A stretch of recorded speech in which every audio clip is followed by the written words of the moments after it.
Hoje o que a gente vai trabalhar aqui é a visualização. Eu dei um salto no livro, né? A gente estava vendo as meditações analíticas. Hoje a gente vai ver um tema que também vai tratar das meditações analíticas e também da estabilização mental, né? Os dois tipos de meditação, shamatha e vipassana, mas combinados no contexto das práticas de visualização. Então, deixa eu mudar os slides aqui. Só que, né, lembrando a capa do livro, acho que todos aqui têm o livro, vêm acompanhando. Então, para quem não pôde ler antes, agora estamos bem naqueles capítulos, no capítulo que trata da visualização, em que ela dá algumas sugestões de práticas para fazer, inclusive. E aqui uma foto, né, da monja Kathleen MacDonald, monja Gelugpa, ou Sangye Kadro, o nome tibetano dela. Então aqui veremos um pouco, e é um assunto que eu acho até interessante, porque muitas vezes as pessoas acham que a meditação ela é anti-visualização ou ela é anti-imaginação, e muito pelo contrário. Aqui ela começa, nas suas tentativas de acalmar e de concentrar, isto é, de estabilizar a mente, sempre quando a gente vê a palavra concentrar, concentração, em textos budistas, é uma tradução que fazem de shamatha, de dhyana, de outros termos, às vezes até de samadhi também. É um, mas é no sentido de estabilizar a mente, de direcionar a sua atenção. Eu sempre falo isso porque muita gente tem problemas com a palavra concentração. Eu não tenho problemas com essa palavra. Ela simplesmente trata de você concentrar a sua energia mental, concentrar o seu foco, levar o seu foco para um determinado ponto. Que não precisa ser algo tenso, não precisa ser algo que vai fazer a sua cabeça doer, nem nada disso. Mas então, nas suas tentativas de acalmar e de concentrar, isto é, estabilizar a sua mente, é provável que você tenha observado imagens visuais entre as diversas coisas que distraem a sua atenção do objeto de meditação. Então, quando a gente vai meditar, seja lá qual for o objeto, o tema da nossa meditação, muitas vezes vêm outros pensamentos. E esses pensamentos vêm com imagens, vêm memórias, que vêm na formas de imagens e daí por diante. Vêm sensações que se traduzem em imagens mentais também. Rostos de pessoas queridas. De repente, a gente lembra de uma determinada situação que não tem a ver com aquela meditação. Ou a nossa casa, outros lugares conhecidos, ou então a gente lembra de alguma comida, de repente vê algum cheiro que nos remete a alguma comida, a alguma outra coisa, ou lembranças de filmes que você viu. A mente está fazendo as suas associações também. Muitas vezes aquele tema sobre o qual estamos meditando acaba nos levando e por vezes tira o nosso foco, porque a gente se perde naquelas imagens e aí quando viu já se desconectou daquele objeto de meditação específico. Então, essas imagens, elas surgem espontaneamente durante o dia, mas frequentemente estamos por demais envolvidos com sensações exteriores para percebê-las. Geralmente, nós não ficamos racionalizando muito ou refletindo muito sobre as imagens mentais que estão surgindo na nossa mente a todo momento. A todo momento tem um filme passando na nossa cabeça, né, com muitas imagens, seja lá independentemente do que estivermos fazendo no nosso dia a dia. E claro, durante a noite, a nossa mente ela cria cenas vívidas nas quais interagimos com pessoas do sonho e eventos do sonho, né? A gente sonha à noite, quando entramos no estado de sono profundo, então nós começamos a sonhar. Então a imaginação ou a formação de imagens na nossa mente, ela ocorre a todo momento, e é um processo natural do funcionamento da nossa mente. Assim, a visualização ou a imaginação é uma técnica mental com a qual todos nós estamos familiarizados. Quando eu digo uma palavra, em geral, uma cena vai vir à nossa mente. Se eu digo a palavra cadeira, na mente de vocês vem uma imagem mental que é a de uma cadeira. Então, na verdade, a visualização não é algo tão difícil assim quanto parece, e é isso que ela está introduzindo aqui. Ela está querendo mostrar que não é um bicho de sete cabeças, porque muitas vezes as pessoas têm um certo bloqueio com a visualização na meditação. Ou tem um, já um preconceito com a ideia de você usar visualização na meditação. E é claro que a gente vem usando isso nas meditações analíticas, nas diferentes meditações guiadas, né, que estão disponíveis para sessão, na seção de membros do canal, e também nessas que são mais específicas para uma visualização mais voltada para trabalhar, por exemplo, com uma deidade, com um mantra. Muitas vezes as pessoas pensam, eu não vou conseguir visualizar essa deidade, vai ser muito difícil. Mas é claro, no início, talvez seja difícil visualizar aqueles detalhes mínimos, mas com o tempo, isso vai melhorando. Em geral, a gente não pensa muito sobre a visualização, porque em geral, nós não somos pessoas muito ligadas às artes, ou muito ligadas ao cinema, a filmes, ao desenho. Pessoas que trabalham com isso, talvez elas tenham uma ciência maior dessa questão da visualização e como que você pode direcionar a sua imaginação para criar algo a partir daí. Então, em geral, a gente faz pouco, pouco, dá pouco valor para isso, ou não dá nenhum valor para essa capacidade criativa que a nossa mente tem. A mente ela tem um potencial criativo muito grande. Então, essa capacidade natural de pensar através de imagens, ela pode ser utilizada para aprofundar as nossas experiências meditativas. A visualização ela é usada de várias maneiras na tradição tibetana, no budismo tibetano, indo-tibetano, né? No Mahayana, nesse Mahayana que surge na Índia e que chega no Tibete, as práticas de visualização elas são muito importantes aqui. E ela acrescenta outra dimensão às meditações analíticas. Que só de eu tentar escurecer a minha mente, né, fica só no escuro, pensando naquele tópico, eu posso incrementar essa meditação com uma variedade de cenas, de imagens que vão me ajudar nesse processo de análise.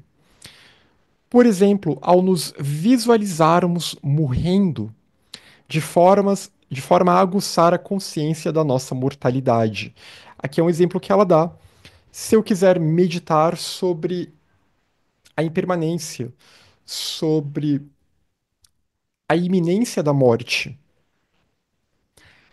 Não estou aqui dizendo que vocês têm que meditar sobre isso, ou que vocês têm que meditar imaginando essa imagem, porque eu sei que para algumas pessoas isso pode não parecer muito uma prática muito atrativa, né? Até pela forma como a nossa cultura lida com esses assuntos, pode ser algo que também pode nos levar para caminhos melancólicos, se a nossa mente não estiver no momento muito bem. Mas é um exemplo que ela dá. A gente pensar sobre a nossa morte, meditar analiticamente sobre a nossa morte e chegar, inclusive, a visualizar o nosso corpo entrando em decomposição. Uma forma de meditar sobre o desapego também. O budismo não tem tabu em relação a visualizações, né? Não tem aquela ideia de que você não pode pensar em tal coisa porque senão você vai atrair aquilo. Não é assim que as coisas funcionam. Até porque aqui não há uma intenção de morrer. A questão da intenção era sempre chave quando a gente lida com questões do karma. E até com questões de como que a gente quer direcionar a nossa energia, né, para ver até onde aquilo nos transforma. Isso aqui é o poder do karma mental, que também é a base do karma da fala e do karma da ação. E o karma mental ele é o mais poderoso nesse sentido, porque aquilo que eu imagino para mim, aquilo com qual eu sonho, aquilo que eu almejo, vejam aí a questão da visualização. Aquilo que vai guiar as minhas ações, aquilo que vai me afetar em diferentes níveis da minha vida, em níveis mais conscientes e em níveis mais inconscientes também, e em níveis sutis também, porque tem energias que estão sendo ativadas aqui, energias sutis. Então, a questão é se a gente tem uma intenção ou não. Eu posso meditar sobre a morte, a meditação sobre o sofrimento, já que é o início do que a gente chama de budismo, é a reflexão sobre as quatro nobres verdades, sendo a primeira de que há sofrimento. Então, refletir sobre tudo isso e visualizar tudo isso não há nada de errado. Desde que é claro que eu não tenho uma intenção aqui de morrer, ou de provocar a morte de alguém, ou nenhuma intenção, nenhum desejo de sofrer ou infligir sofrimento ao outro. Mas sim se eu quero reconhecer a existência desse fenômeno nesse nosso mundo, como uma marca do samsara. E a partir daí, como que eu vou lidar com isso? Eu tô só fazendo esse adendo porque eu sei que tem muitas ideias que estão na moda por aí, né? De que você não deve vibrar em determinadas coisas, então você não deve nem mencionar, você tem que esconder totalmente esse lado da vida, a morte, o sofrimento, as palavras negativas, entre aspas, mas a ideia não é essa aqui, muito pelo contrário. A gente tem que ter uma honestidade, uma sinceridade sobre o que é a vida, tanto o seu lado bom quanto também o seu lado ruim. Entender quais são as marcas do samsara. O sofrimento é uma marca, a impermanência é uma marca, e o não ser é a outra marca. O fato de que nada no samsara é permanente, porque nada no samsara tem uma essência própria, individual. Nada no samsara surge a partir de si mesmo. Logo, nada no samsara é um si mesmo real. Nada no samsara é um Atman real. E por isso, a busca por essas experiências samsáricas, ela acaba resultando em sofrimento, porque nós não conseguimos alcançar a estabilidade, não conseguimos alcançar a satisfação, o contentamento pleno que buscamos, já que nada disso é o Atman, nada disso é o ser. Tudo isso é apenas o resultado de uma rede complexa de causalidade, que parece, num determinado nível, ter uma existência inerente separada, mas que é apenas num nível relativo e é apenas aparente que essa separatividade existe. Por baixo dessa separatividade, tudo isso é vazio de existência inerente. Então,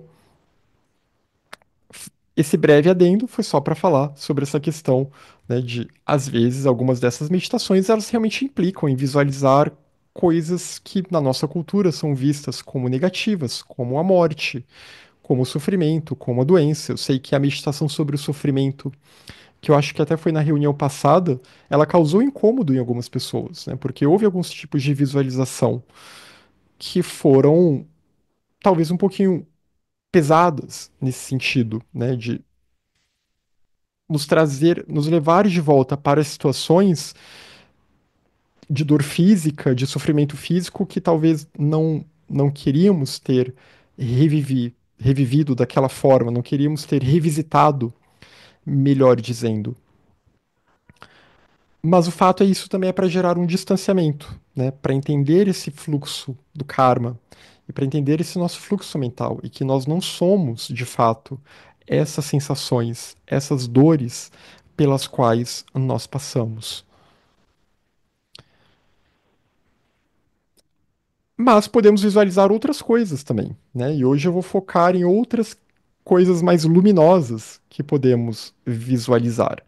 Recomenda-se uma visualização mental do Buda como o centro da atenção no desenvolvimento de uma atenção unidirecional. Você visualiza a figura do Buda para tentar alcançar essa plena atenção, essa dhyana, essa chamata. Então, você volta sua mente para o Buda. Quando nós tomamos refúgio em Buda, no Dharma e na Sangha, em parte é para isso também. É para buscar gerar esse foco mental, essa unidirecionalidade em Buda, no Guru, no Dharma, no ensinamento e no caminho que o ensinamento nos mostra, e na Sangha, na Assembleia dos Bodhisattvas. Então, nos vários personagens que atuam para a manutenção e a divulgação do Dharma, e que são um exemplo de conduta e de prática e que ensinam o Dharma no planeta. E é claro, o Buda aqui pode ser tanto no sentido, né, de um guru, mas também no sentido de um potencial de nos tornarmos Budas que existe em todos nós, a natureza Buda indestrutível.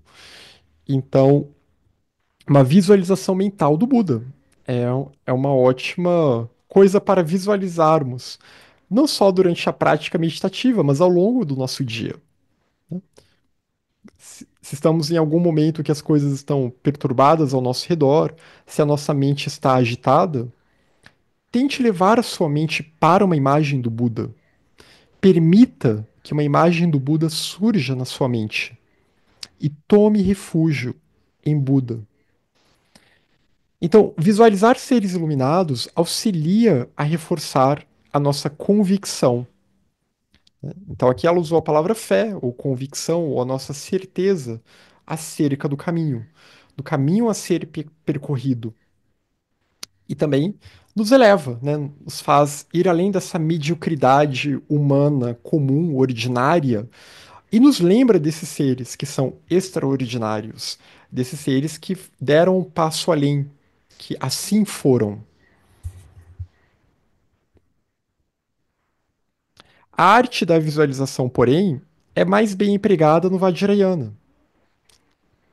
Aqui ela usou muitas meditações voltadas no que é comum chamar de Sutrayana, naqueles ensinamentos que são enfatizados nos sutras e que nos tratados Lamrim e nos textos Abhidharma, que são até anteriores, né, aos tratados Lamrim que surgiram na Índia,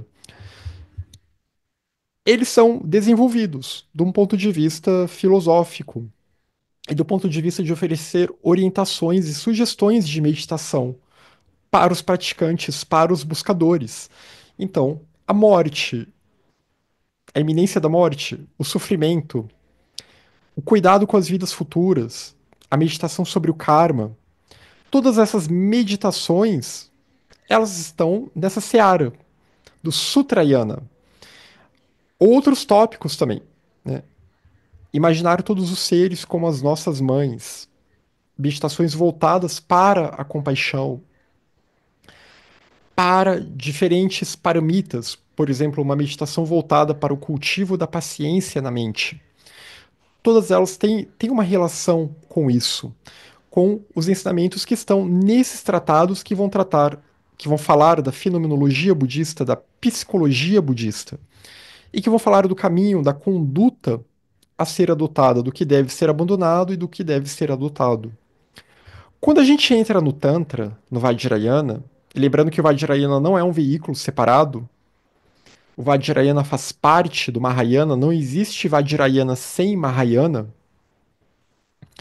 O Vajrayana é o budismo esotérico, é o caminho das transmissões orais e de práticas teúrgicas mágicas mais complexas, e que vai envolver algumas visualizações mais complexas também, nos seus vários níveis. Tem um vídeo no canal sobre Tantra para quem quiser revisar, revisitar este assunto. E de quando em quando a gente sempre vai retomar este assunto aqui.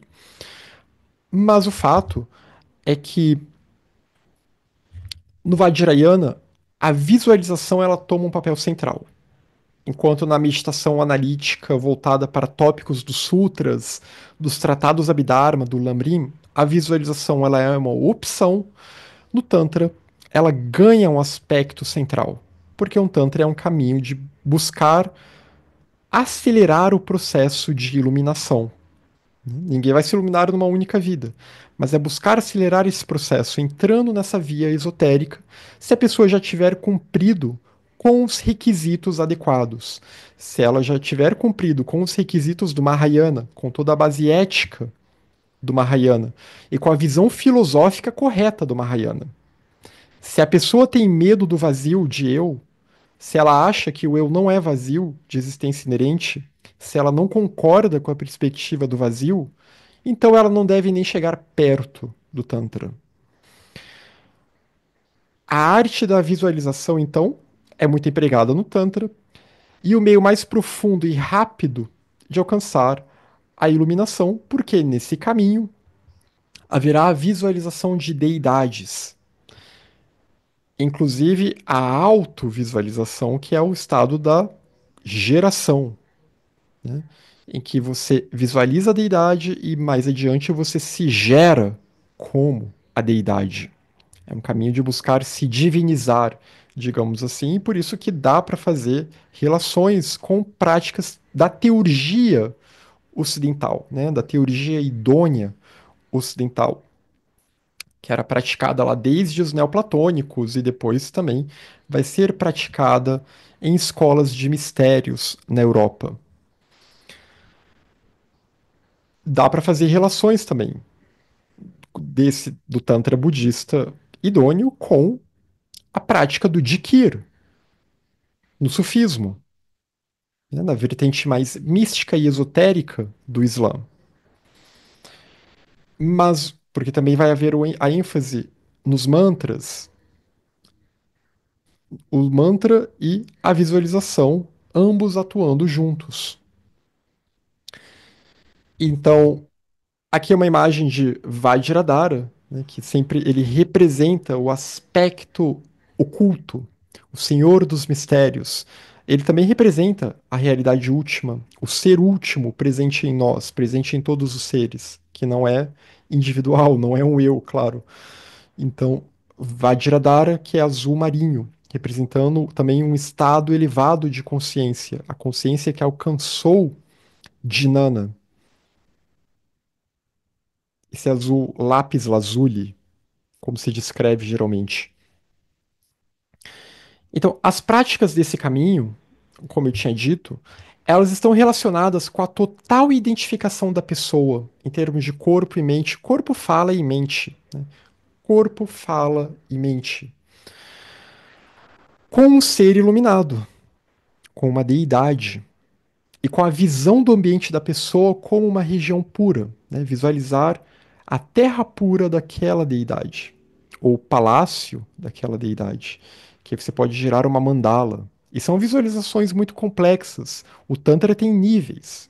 O nível mais básico, que é o nível de práticas para purificação, Kriya Tantra, esse é mais simples de visualizar, né?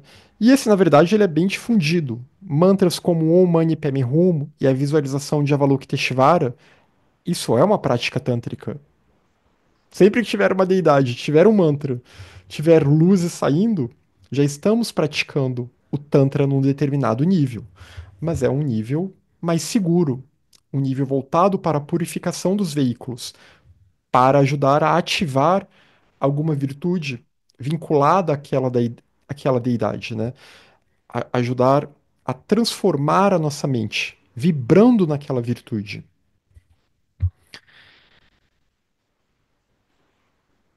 E não se deve se gerar como uma deidade, se visualizar como uma deidade no início, porque se você não tem uma visão clara do vazio, você vai confundir o seu eu com aquela deidade. Por isso que eu digo, se a pessoa não tem clareza do vazio, se ela tem medo, se ela não gosta dessa palavra, se ela sente que ela tem um eu essencial dentro dela, então o Tantra não é para ela.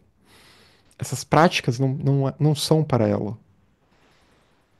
As percepções comuns e errôneas da pessoa e de todos os outros fenômenos são gradualmente abandonados por meio dessas práticas, à medida que se permite que o potencial de iluminação se manifeste.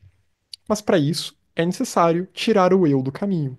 É necessário estar alinhado com uma conduta virtuosa, com a prática das paramitas e a perspectiva do vazio, shunyata. É necessário então ter essa união de método e sabedoria. E é sempre bom lembrar aqui que eu não estou falando de leituras literais do Tantra.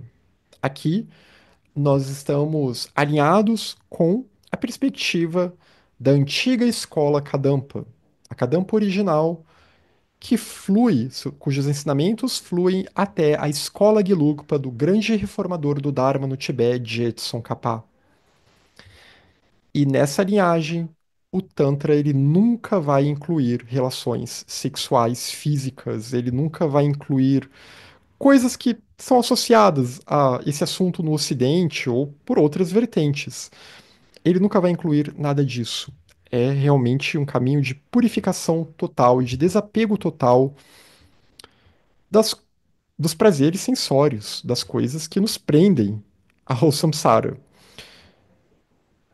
E a consorte que surge, ela surge dentro de nós mesmos. A união é uma união que se dá dentro de nós mesmos. Porque é um processo de. E para chegar a isso tem que ter muita sutilização, tem que ter muita higiene física, verbal e mental. Não há espaço para secreções físicas, para sangue, para nada disso, nada que nos ligue à materialidade, nada que nos ligue a coisas quitônicas, a coisas da Terra, porque a ideia é transcender tudo isso, transcender toda essa vida samsárica, se libertar do samsara.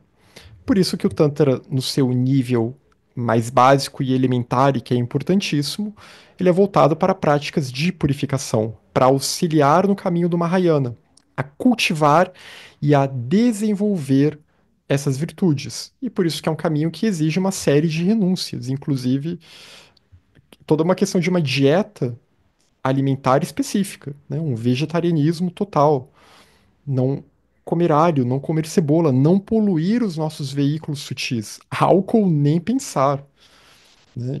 E nada que altere a nossa mente.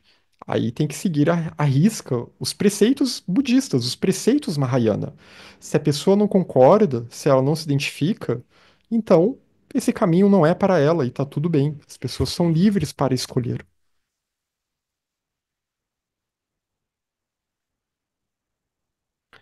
As deidades meditativas, visualizadas na prática do Vajrayana, tais como Tara e Avalokiteshvara, que está aqui na imagem, são símbolos do estado de iluminação. Elas não são deuses, isso é sempre importante de lembrar. Elas não são deuses e não são personagens históricos também. Nos sutras Mahayana, a gente até vê algumas dessas deidades falando, né, em diálogos com o Buda, que às vezes pode ser apenas um recurso literário, no sentido de que eu vou colocar aquela deidade ali para representar, né, que é um diálogo entre seres elevados, ou também pode ser algum personagem cujo nome está oculto pelo nome dessa deidade, algum personagem que recebeu uma transmissão em que ele passou a utilizar o nome daquela deidade. Mas essas deidades não são Budas literais, Budas históricos, mas elas representam, elas são manifestação de uma qualidade específica. Avalokiteshvara, por exemplo, que é chamado, entre aspas, de o Buda da compaixão, ele representa a energia da compaixão. Ele encapsula essa energia como sendo uma qualidade de uma mente que alcançou o completo despertar. Ele representa a compaixão de um Buda, que também representa a compaixão da natureza Buda indestrutível, um aspecto dessa natureza Buda indestrutível, num nível de manifestação em que já há atributos. Então, ele representa um atributo universal aqui, né? Não é a característica de um Buda, mas ele representa, é um aspecto da natureza Buda. Na tradição do gnosticismo islâmico, nós temos os nomes de Alá, né? Tem até um livro muito legal do Ibn Arabi, que são. Agora eu esqueci, acho que são Sete Estrofes do Coração, o título desse livro. Eu sempre esqueço, e eu leio quase um pouquinho dele todo dia. E é um livro em que você pode trabalhar cada dia da semana com um dos nomes de Alá, que também vão representar determinados atributos. Alá mesmo é a realidade última, do ponto de vista gnóstico, sufi, né? Não estou falando do ponto de vista de uma teologia tradicional aqui. Mas essa é a realidade última, que está além de atributos. Porém, num determinado nível, há atributos que surgem e que vão estar conectados nesse nosso microcosmos com determinadas virtudes, com que a gente chama de virtudes, como o amor, a compaixão, o poder ou a energia, né, o fluxo adequado da energia, a harmonia, a sabedoria e daí por diante. E no budismo, então, nós temos também as deidades que vão representar aspectos aqui. Do que seria esse estado? Do que seria o nirvana último, que na verdade é inominável, está além de atributos? E o que seria então, no sentido de que seriam como atributos que emanam de Adibuda, porque alguém que alcança o nirvana alcançou esse estado, essa dhinana, ou essa gnosis última, que chegou à iluminação, que chegou a uma intuição direta dessa realidade última que, na linguagem budista, podemos chamar de Adi-Buda, né? O Buda primordial, que também não é uma pessoa, não é um Buda, mas é o que outras tradições vão chamar de Brahman, de Alá e daí por diante. É o vazio de outro, na perspectiva da escola Junã, né? É a plenitude total, é a natureza última, é Dharmata, é a unidade total. E no nível de multiplicidade, alguns desses atributos serão, por exemplo, a compaixão, Avalokiteshvara, representando essa compaixão. Então, e por isso, cada uma dessas deidades, ao mesmo tempo que ela representa um atributo, ela também encapsula a total experiência da iluminação. Você não precisa ficar se focando, ter um álbum de figurinhas e ter que meditar para milhões de deidades. Lembra que tudo é interdependente. Quando já há manifestação e atributos, os atributos eles surgem de uma forma interdependente uns aos outros. Então, para ter compaixão, eu tenho que ter sabedoria também. Eu tenho que ter discernimento. Para ter compaixão, uma compaixão real, eu tenho que ter uma energia adequada, uma energia que flua de forma adequada. Por isso que Avalokiteshvara, ele é a compaixão, mas ele também representa o nirvana dos Budas, porque nesse estado de compaixão pura de um Buda, todas as outras virtudes também estão lá, inclusas. É a mesma lógica das paramitas. Uma paramita contém todas as outras, porque para que seja perfeita, ela tem que conter todas as outras. Para que uma virtude seja perfeita, todas as outras têm que estar contidas nela. Porque se faltar sabedoria, vai faltar o discernimento adequado. E aquela compaixão, então, ela não será uma compaixão real, ela não será devidamente imparcial, porque não há uma visão do vazio. Esse é só um exemplo para mostrar como que cada um desses aspectos também representa a experiência total da iluminação. Também são representantes e embaixadores dessa unidade. Os detalhes da visualização, como as cores, os implementos, a postura e assim por diante, simbolizam diferentes aspectos do caminho para a realização espiritual. Então, nada que está numa deidade aqui está à toa, né? Se ela carrega um lótus, a Avalokiteshvara carrega a joia Mani, a joia coração, que é uma joia azul. Essa imagem, o azul até tá muito claro, tá quase um branco. Mas geralmente é um azul até mais escuro que aparece. Varia um pouco, né? Mas muitas vezes é um azul mais escuro que representa justamente aquela mente pura, aquela mente que já alcançou Jnana. Então, ela é como um espelho da realidade última. E essa compaixão, então, flui desse coração. Ela tem ligação com a sílaba semente Rum em sânscrito, né? Que é a sílaba do coração, por onde as coisas fluem. Por isso que muitos mantras, como o mantra de Avalokiteshvara ou Om Mani Padme Hum, eles terminam com essa sílaba, essa energia fluindo do coração e se espalhando, então, para o exterior. Então, nada aqui está por acaso. As cores, os implementos, a postura, o fato de uma deidade ser branca, outra ser azul, outra ser amarela, outra ser vermelha, e daí por diante. Simbolizam diferentes aspectos do caminho para a realização espiritual. E a meditação sobre essas deidades ou imagens, elas podem ser feitas também voltadas para outras tradições, claro. Como aqui ela vai dar o exemplo. Imagens de outras tradições com as quais você se sinta mais à vontade, como por exemplo Jesus ou Maria. Isso nos ajuda a abrir nossos corações às energias puras do amor, da compaixão, da sabedoria e da força, aqui no sentido de poder ou energia, né? Poder espiritual, energia espiritual, né? Aquela reta energia que nos impulsiona no caminho, que supera e afasta os obstáculos, que estão sempre presentes, todos à nossa volta, em qualquer lugar que estejamos. Esse poder ou energia é o que Blavatsky chamaria de vontade, a gente poderia relacionar. Desse ponto de vista, né, no esoterismo ocidental, numa teosofia. Então, você pode visualizar, aplicar essas meditações para Jesus, para Maria.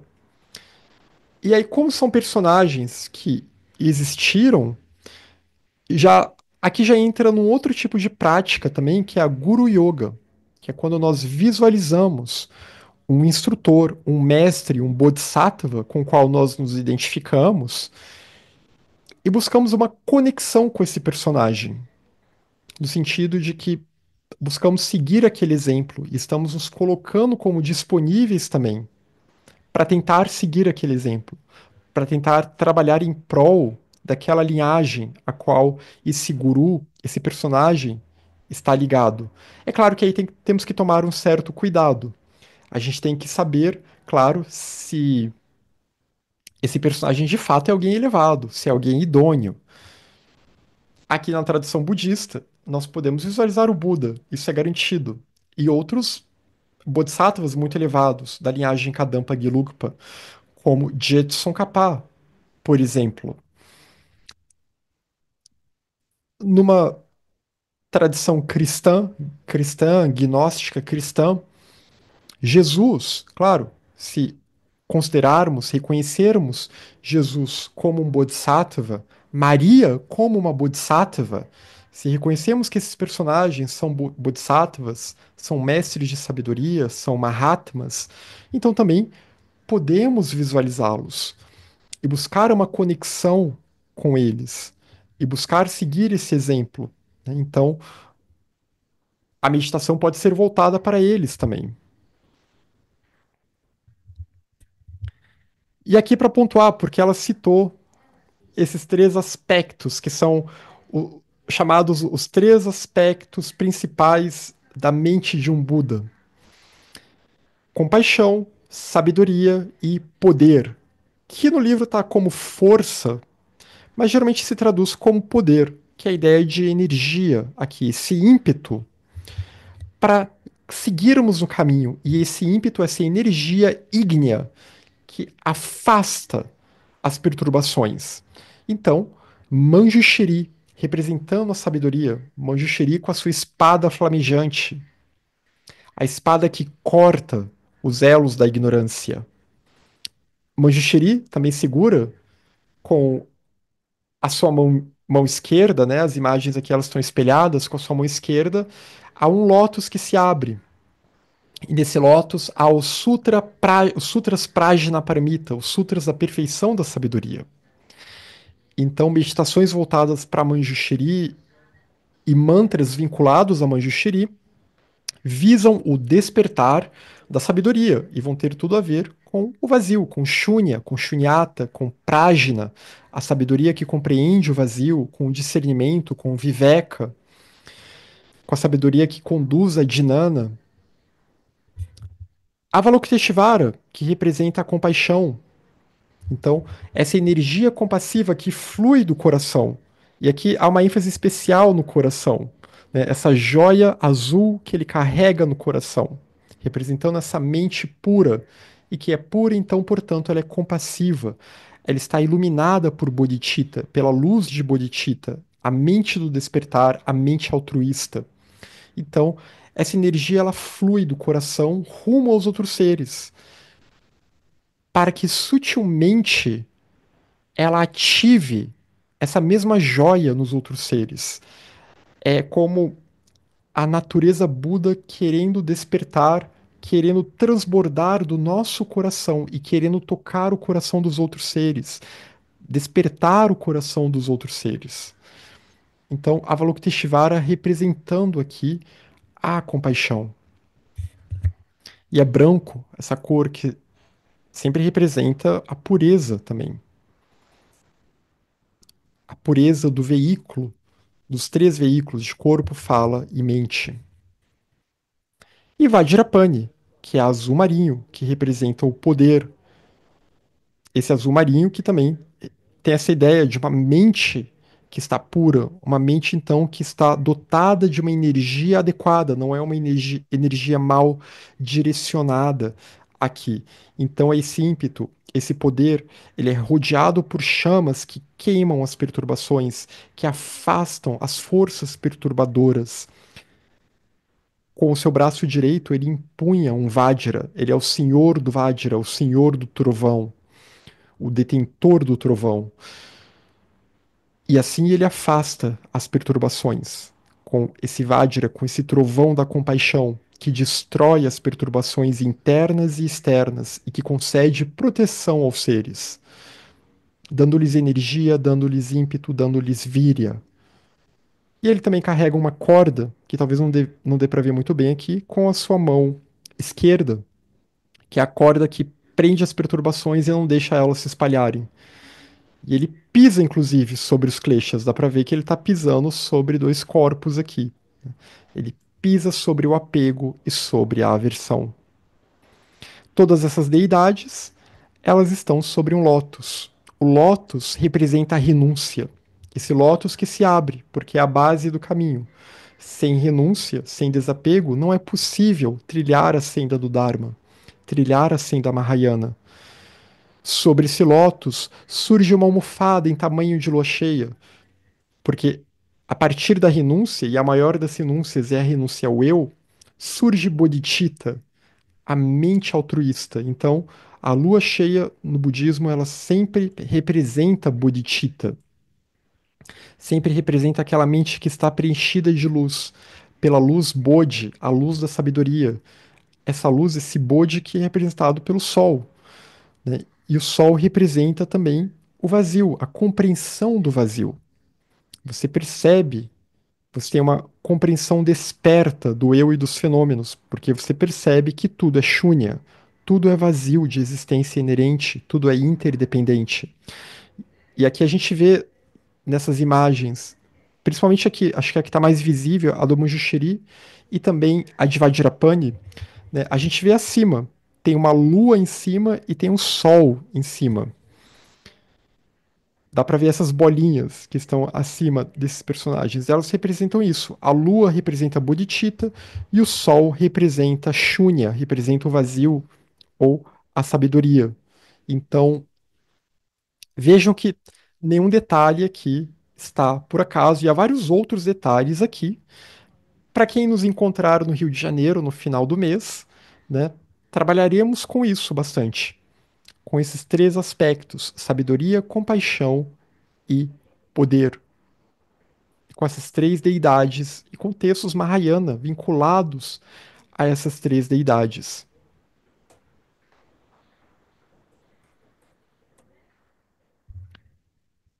Então são as qualidades iluminadas, e é esse potencial de qualidades iluminadas que está presente em nós, está presente em todos os seres, porque eles emanam da natureza Buda, e a natureza Buda é Vajradhara presente em todos os seres, é uma emanação de Adi Buda, da unidade, do um, da absolutividade, ou absoluto que permeia tudo. Então, além disso, com potencial para essas qualidades iluminadas se encontra em nosso interior, que se encontra em nosso interior, deveríamos considerar as imagens que contemplamos como reflexos na nossa verdadeira natureza. São esses reflexos que fazem parte. Qual é a verdadeira natureza dos seres? No determinado nível, somos todos vazios. Temos duas naturezas: uma natureza relativa, uma natureza que é vazia, de existência inerente, e por trás desse vazio há uma natureza pura, há uma natureza que não é individual, que é a unidade total, que é Dharmata, ou a própria natureza Buda, né? São sinônimos aqui.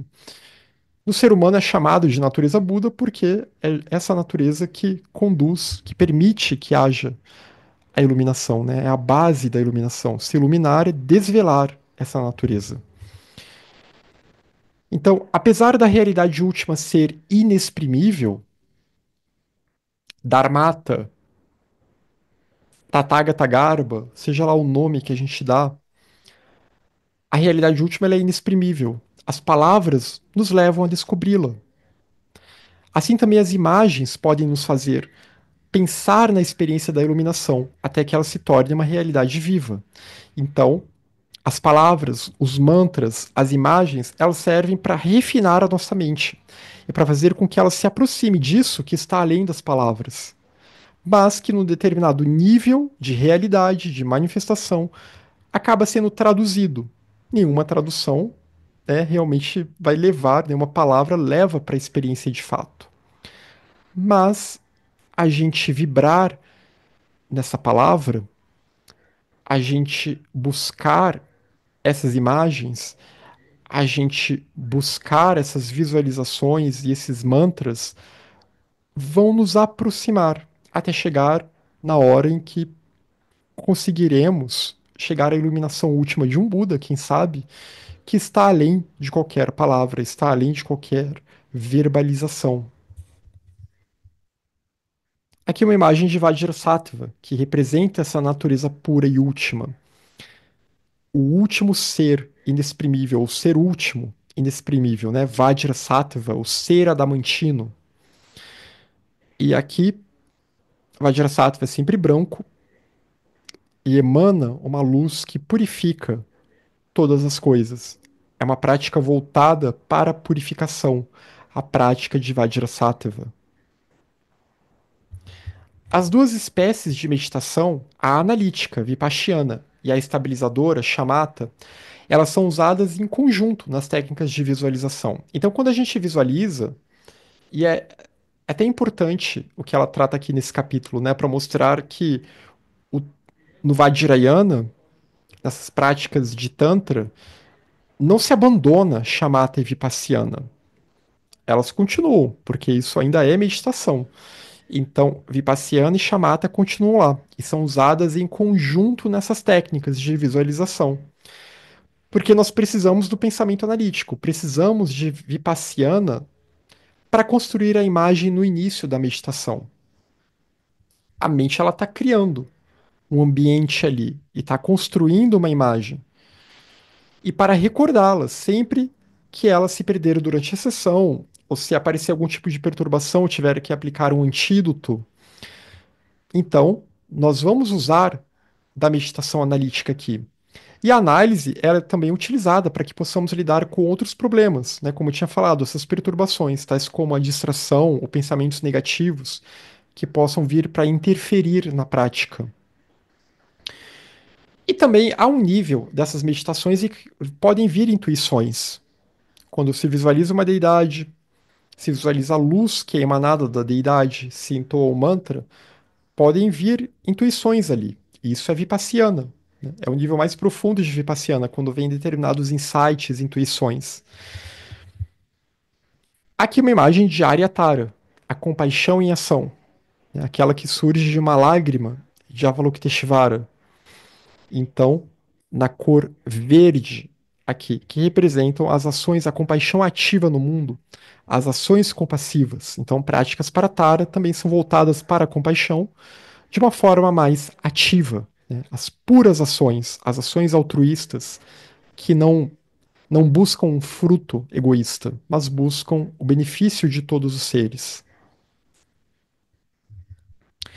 Porém, uma visualização nítida, ela depende basicamente da meditação estabilizadora. Ela vai depender de shamatha. Então, tem o papel de Vipassana, mas também tem o papel de Shamatha, que é estabilizar a mente nessa visualização. Por exemplo, Tara Branca, aqui. Né? Visualizar Tara Branca, estabilizar a mente em Tara Branca. Tara Branca é voltada para práticas de cura, cura e longa vida. Então, para auxiliar os enfermos, para pedir por longa vida para aqueles que estão sofrendo problemas de saúde. Uma vez que a imagem tenha se estabelecido e nos sentimos à vontade com ela, devemos mantê-la com a atenção, né? Aqui ela chamou de concentração, mas não é no sentido de tensão, mas é a atenção. Então, mantenha aquela imagem na mente, dirigida a um único ponto, né? Fixa a mente, estabiliza a mente naquela imagem, não permitindo que a mente se distraia com outros objetos. Então, evitar a distração. E isso não quer dizer que vai ser fácil, né? Que eu vou sentar e vou fazer isso e vai funcionar imediatamente. Não, tanto que ela fala. Inicialmente, a nossa concentração durará apenas alguns segundos, mas com a prática contínua, seremos capazes de mantê-la por períodos mais longos. Aqui uma imagem do Buda da medicina, Baisadya Guru, em sânscrito. Também voltado para a cura, né? Aqui na cor azul, na cor da lápis lazuli. Então, cada vez que a nossa atenção devagar ou perdermos o objeto, deveremos trazê-lo de volta à nossa mente. Então acontece, você foi buscar, foi visualizar o Buda da medicina, a mente divagou, se distraiu. Retoma o foco, sem se sentir culpado, sem ficar tagarelando contra si próprio. Retoma o foco e pensa, são apenas distrações que estão passando. E retoma o foco. Né? Não caia no jogo da tagarelice mental que tenta te distrair da prática. Então, traga de volta a mente. E esse tipo de meditação, ele vai aumentar, ele tanto aumenta nossa familiaridade com as imagens positivas, como fortalece nossa habilidade para controlar e concentrar a mente. Então, nessas meditações, desse nível inicial do Kriya Tantra, dessas visualizações, eu acho elas muito boas, na verdade. E outras visualizações que podem ser feitas também. Porque realmente nós estamos voltando a nossa mente para objetos muito virtuosos. E a nossa mente ela está sendo colorida por tudo isso que eles representam, que eles emanam. Né? Você voltar a sua mente para o Buda da medicina é muito positivo. Você voltar a sua mente para Tara Branca e tentar gerar uma energia de saúde e bem-estar para os outros, visualizar essa energia que sai do coração, por exemplo, do Buda da medicina, uma luz azul celeste, ou esse azul mais lápis lazuli saindo do coração, se direcionando para os hospitais, para pessoas que você conhece que estão precisando, que estão enfrentando um problema grave de saúde, né? Como que isso tudo vai desperturbar a nossa mente? Como que isso tudo vai fazer com que a gente se familiarize com estados virtuosos. Mas é claro que a conduta de vida tem que estar condizente com isso. A conduta de vida tem que estar condizente com toda a ética e com os preceitos do Mahayana. Senão, essa prática nem efeito terá, né? Nem em mim, nem nos outros. Porque a ideia é que ela possa ter efeitos benéficos nos outros também. São práticas teúrgicas aqui. Então, numa forma meditativa. Então ele vai, por isso que ela fala, repetindo aqui, vai fortalecer a nossa familiaridade com essas imagens positivas, com essas virtudes, com essas qualidades.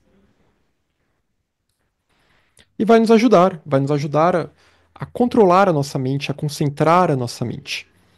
Como eu tinha dito antes, se você está num momento perturbado do dia, se a mente está muito ansiosa, volta a mente para o Buda, visualiza o Buda, né? Fecha os olhos ou deixa eles semi-fechados, como preferir, e visualiza o Buda Shakyamuni. Visualiza uma luz irradiando do Buda. É uma forma de, né, tirar o foco das perturbações e colocar a mente num foco elevado, que seria o ideal, na verdade, num modo de vida do Bodhisattva, né? Quando a gente tenta se aproximar desse estilo de vida, se é isso que nós buscamos, e é claro que é difícil, mas o ideal seria que a gente, ao longo do nosso dia, conseguisse manter esses pensamentos elevados. E isso é muito difícil para o nível que nós estamos. Mas se a gente conseguir aumentar aos poucos, né, cada vez mais ao longo do nosso dia, conseguimos voltar a nossa mente para esses assuntos, voltar a nossa mente para o Buda. Essa é a prática da contínua lembrança. Isso é a prática da paramita, da perfeição da plena atenção, da dhyana paramita.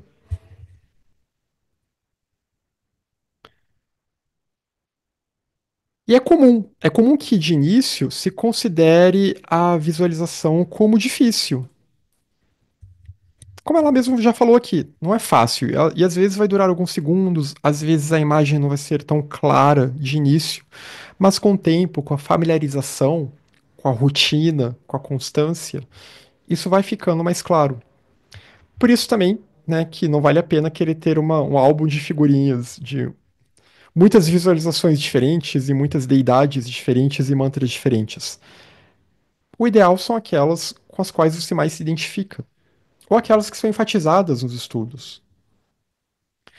É comum que se considere, então, a visualização difícil. Se você está com problemas, pode ser que esteja se esforçando excessivamente ou esperando demais. Achar que você vai conseguir visualizar Amitaios, que é um segundo nome para Amitabha, e que também é uma deidade. Né? Ele emana do Dhyani Buda Amitabha, e também é uma deidade voltada para a longa vida. Então, práticas de amitaios e mantras de amitaios, eles servem para promover a longa vida e também há mantras que servem para auxiliar aqueles que já morreram. Tentar mandar uma boa energia, uma luz para aqueles que já morreram no seu processo. Aqueles que morreram bem recentemente, que eu digo, né? Naquele processo lá de uns 7 dias, até uns 7 dias após a morte. Então, mas a mente, se a gente começa a cobrar demais e achar que eu vou conseguir ter uma visualização perfeita nos mínimos detalhes, aí a mente vai nos sabotar, aí a mente se volta contra nós mesmos. E aí que aquela imagem ela some da mente, ou ela começa a ficar mais borrada. Então, não ter expectativas excessivas no início. Ela precisa estar relaxada, serena, aberta. Então, relaxa, deixa a mente serena, deixa a mente aberta, receptiva para a prática, para os ensinamentos. E se acalma, né? E a respiração aqui desempenha um papel essencial, claro, né? Uma respiração suave. E então assim vai ficando mais fácil de fazer essas visualizações. O esforço em demasia, ele pode criar tensão. E aí a única visão que vai aparecer é a escuridão, aí vai ficar tudo escuro, porque você não vai conseguir visualizar nada. Por outro lado, muito pouca concentração, né? Aqui uma atenção fraca que ela está dizendo, significa que a mente está abarrotada de distrações, está sendo levada para diferentes distrações aqui, sem que haja espaço para uma imagem visualizada. Então tem que tentar diminuir o poder dessas distrações. Aí pode usar alguns daqueles velhos antídotos que são citados nos textos. Meditar sobre a impermanência, meditar sobre o sofrimento, meditar sobre a iminência da morte. São formas de, né, diminuir a distração mental, a agitação mental. Ou se ela tiver com muito torpor, visualizar uma luz. Aí essas práticas até ajudam, muitas delas. Né? Se tiver uma luz dourada, uma luz branca que ajuda a dar um up na mente, ajuda a dar uma acordada, sair daquele torpor.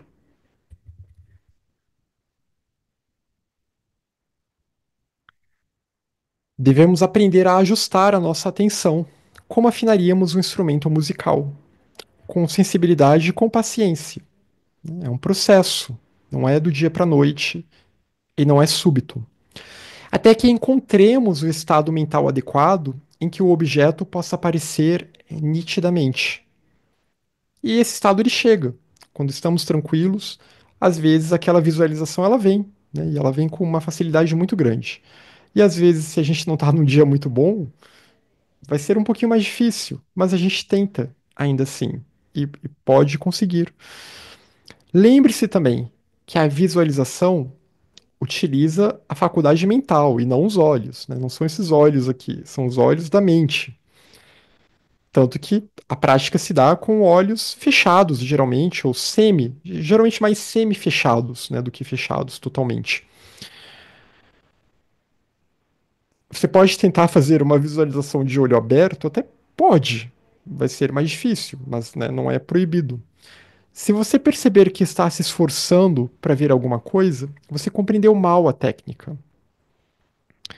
Relaxe e deixe que a imagem surja do interior da mente. Deixe que ela surja, é claro que para isso você já tem que estar previamente, minimamente familiarizado com essa imagem. Aqui, Sarasvati também tem uma ligação com a sabedoria e também tem uma ligação com a harmonia, principalmente, né? Por isso que ela toca, acho que é uma vina, né? Toca um instrumento, tem uma ligação com as artes, com a música, com essa harmonia. E ela também, geralmente, é uma deidade em que a cor branca é muito enfatizada, né? E ela está presente em outras tradições indianas, né? Do hinduísmo, mas também no budismo. Sarasvati se faz presente. E muito próxima de um cisne, sempre. Ou às vezes até montando um cisne, né? Dá para pensar lá no Kalahamsa, o cisne também representando a pureza, um estado de pureza última. Então, a visualização de deidades, ela se torna mais fácil se olharmos para uma gravura ou uma estátua e depois fecharmos os olhos e tentarmos relembrar a imagem com detalhes. Então, por exemplo, você pega essa imagem do Buda Shakyamuni e aí você tenta se familiarizar com ela. Você olha alguns detalhes da imagem, não precisa ser esse cenário completo, apenas o Buda. Você fecha os olhos, você abre os olhos novamente e vai prestando atenção, né, de uma forma serena. Vai olhando alguns detalhes da imagem, né. Veja que o Buda Shakyamuni ele tem uma pele dourada, que tem a ver com a sabedoria aqui. Ele veste um manto amarelo, açafrão, que é o manto original dos primeiros monges budistas e também, de novo, uma cor relacionada, os tons de amarelo no budismo sempre relacionados com a sabedoria em algum nível. Relacionado também com a sabedoria. A mão direita do Buda, ela aponta para o chão. Como eu falei, as imagens são espelhadas, né? E você imagina assim mesmo. Você sabe que é um braço direito que está ali na sua frente, mas que você está vendo pela esquerda, né? Porque a pessoa ela está virada para você. A pessoa, a deidade, o guru, o que seja. Então, ele está sentado na posição Vajra, que é a posição de lótus. O Buda Shakyamuni, ele tem a mão direita tocando o chão, tocando a sua almofada, que representa aquele que ganhou total controle sobre si mesmo, o autocontrole, e que então por isso se libertou completamente e alcançou o completo despertar. Lembrando que o lótus representa a renúncia, ele está sentado numa almofada em formato de lua cheia, que representa Bodhicitta. Então, ele está sentado e a sua mão tocando essa almofada, né? A mente completamente desperta. Ao mesmo tempo, também, ele carrega com a sua mão esquerda essa tigela. Eu ia falar cumbuca. Essa tigela. Tradições ocidentais poderiam falar num grau, num cálice, né? Aqui temos uma tigela, que representa a tigela que tem a ambrosia, o néctar do Dharma. O néctar que alimenta, que nutre todos os seres, um ensinamento que flui da compaixão do Buda. O Buda ele tem essa protuberância na cabeça aqui, né? Que isso é chamado de Ushnisha, que é a coroa do Buda, que também representa novamente uma mente que tem discernimento total, que entende a natureza de todos os fenômenos. Ele tem orelhas razoavelmente grandes aqui, porque ele ouve o clamor de todos os seres em todas as direções, nas 10 direções. Então, aqui resumidamente, e não precisa nem saber de cor o que cada coisa representa, mas simplesmente visualizar o Buda. Visualiza o Buda tendo uma ideia geral do que representa. E visualizar o Buda não é até tão difícil de ter uma ideia geral, porque é o Buda, aquele que alcançou o completo despertar, que representa a iluminação última, que representa o Dharma Mahayana. Então, se familiarizar com a imagem, visualizar essa imagem.